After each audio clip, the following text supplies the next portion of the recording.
তানহা, এই তানহা, তানহা এদিকে আসো। কি হয়েছে? এই আমার ওই যে ওয়ালেটটা নিয়ে আসো না। এই যে। Thank you. এই তানহা, আবার কি? আমার ঘড়িটা একটু নিয়ে আসো। কোথায় রেখেছেন? ওই যে ল্যাম্পের পাশে আছে।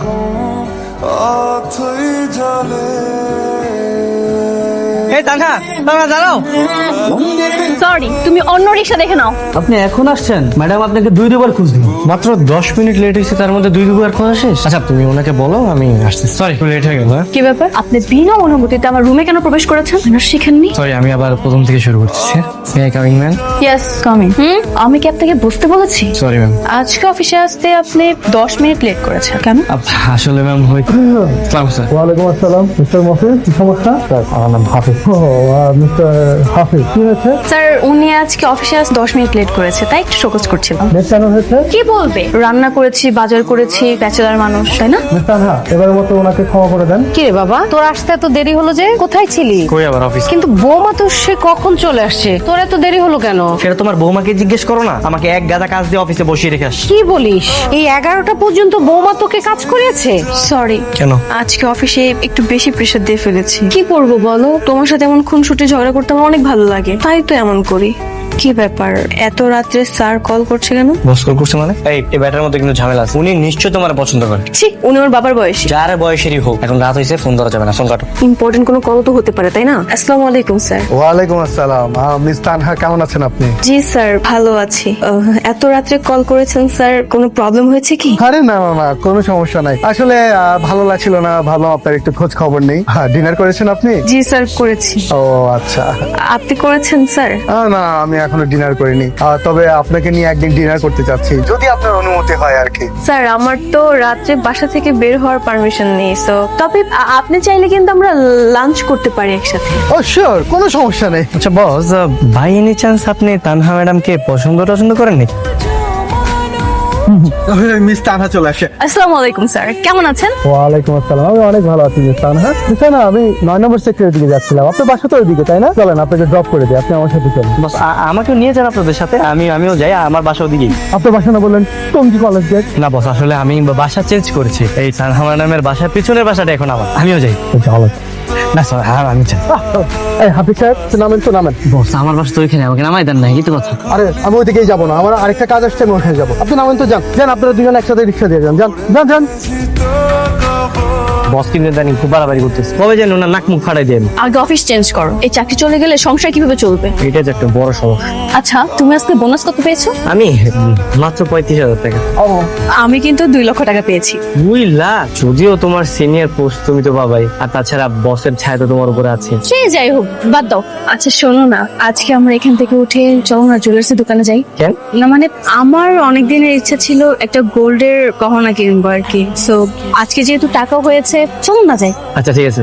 বিয়ের অনেক দিন হলো, আজ পর্যন্ত তো পারলে না নিজের টাকায় একটা গহনা কিনে দিতে, তাই নিজের টাকায় কিনে নিয়ে আসলাম। তোমার টাকা মানে তো আমার টাকা, আর আমার টাকা মানে তো তোমার টাকা। তুমি তোমাকে গিফট করেছো, মানে আমি তোমাকে গিফট করেছি। তাই না? হ্যাঁ, আর তুমি এখানে, আমি তোমাকে সারা বাড়ি খুঁজে বেড়াচ্ছি।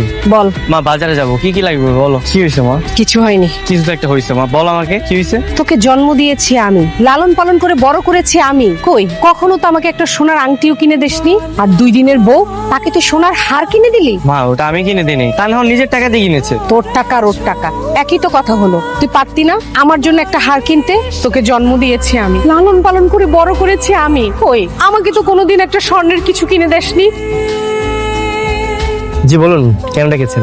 জি আমি আপনাকে দেখেছি, আমার একটা ফাইল আছে, এই ফাইলটাতে আপনার একটা সাইন লাগেছে। কিসের ফাইল? অনুমোদন ফাইল। আমার কোম্পানি কেমিক্যাল প্রোডাক্টের, আমি আপনাকে প্রতি চালানে 5 লক্ষ টাকা দিই।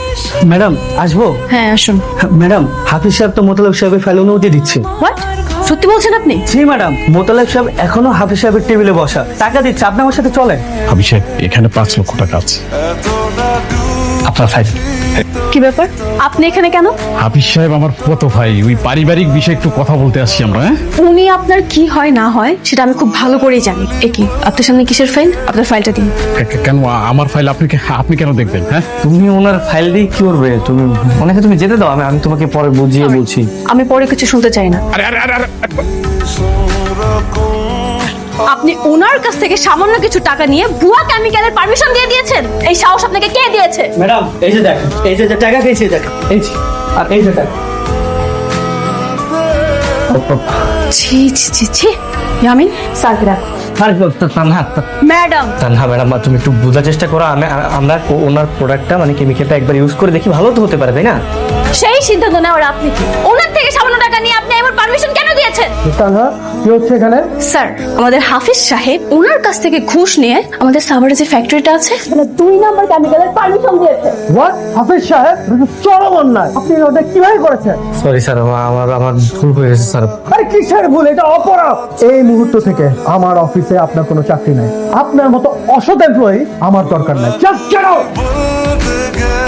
হাফিজ, কি হয়েছে? তোকে এমন দেখাচ্ছে কেন? আমার চাকরিটা নেই, চাকরি নেই কেন? আমি একটা অপরাধ করে ফেলেছি আর সেটাই শাস্তি পাচ্ছি। বৌমা কিছু বলেনি?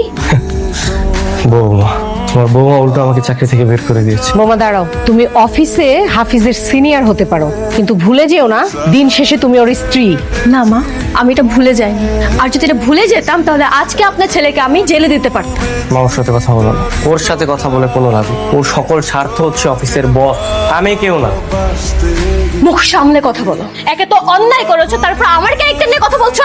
হ্যাঁ বলছি। ওকে ওকে ফাইন। যে হাজবেন্ড অন্যায় করার পরও গলাবাজি করতে পারে, স্ত্রী কেমন সেটা জানা সত্ত্বেও তার ক্যারেক্টার নিয়ে কথা বলতে পারে, এমন হাজবেন্ডের সাথে আমি কখনো সংসার করবো না।